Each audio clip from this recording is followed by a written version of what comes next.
ফাঁসির রশিতে ঝুললেও যেন সম্মানের হয়, ফাঁসির পাতাটনের উপর দাঁড়ালেও যেন সম্মানের হয়, আবু সাইদের মতো বুক পেতে গুলি নিলে সেটাও যেন আনন্দের হয়।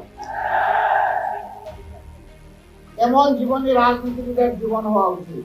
আপনারা আল্লাহর পক্ষ থেকে স্বাধীনতা পেয়েছেন 4 আগস্ট, কিন্তু বিনামূল্যে নয়, অতি উঁচু মূল্যে। 11টা তাজা প্রাণ এই শহরের মাটিতেই ভরে গেল। আমাদের সন্তানেরা একটা বিশাল স্বপ্ন নিয়ে তারা জীবন দিয়েছিল। আমাদের প্রিয় সন্তান বুক পেতে ডানা মেলে বলেছিল, বুকের ভিতরে তুমুল ঝড়, বুক পেতেছি গুলি কর। এই ঝড়টা ছিল সমাজের অন্যায়, অবিচার, দুর্নীতি এবং দুঃশাসন।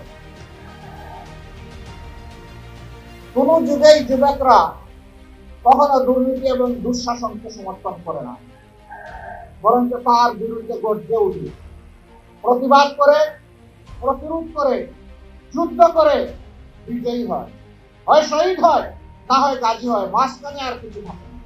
এ অপকর্ম ছেড়ে দাও।